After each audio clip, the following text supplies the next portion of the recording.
Pwede lang tayo pang massage, pang hilot, pwede mo gamitin. Ayan. Naubos ko man mo na lang ng langis. Pag konti na lang siya ma'am, dagdag ng langis. Tanggal ang alipunga. Mga ano.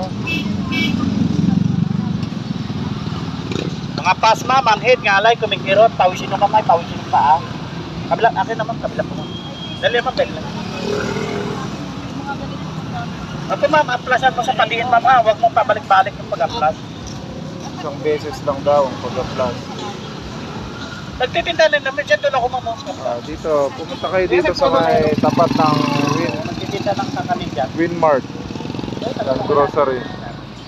Titinda ng mga laruan. Dito kakanin din. Oo. Kilala ako ng mga yan.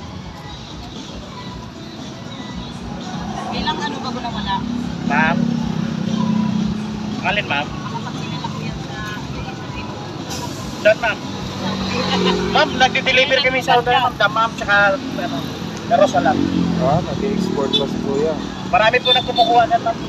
Mga Bombay kumukuha niyan. Kasi yung mga Bombay doon, pakalyoin, mga tao doon. Opo ma'am. Opo. Dali lang yun, babara ko lang sa atin.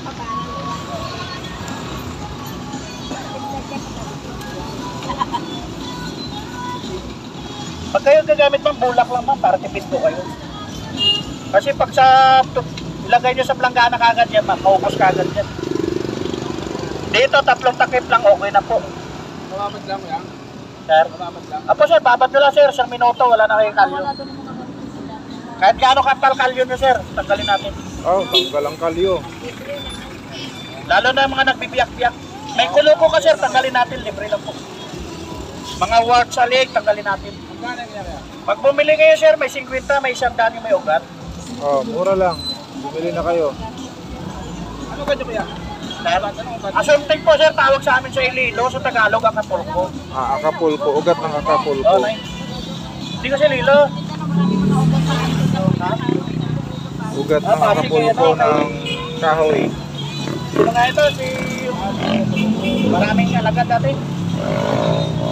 Marcot? Tiyahin ko, tiyuhin ko, nakapag-asawa dyan.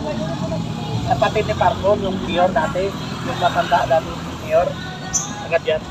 Pero mga pensya ko dyan sa sa dito, San Enrique, mga taklibar. Yung walang ugat, hindi ba nakakawala lang ano din? Oo.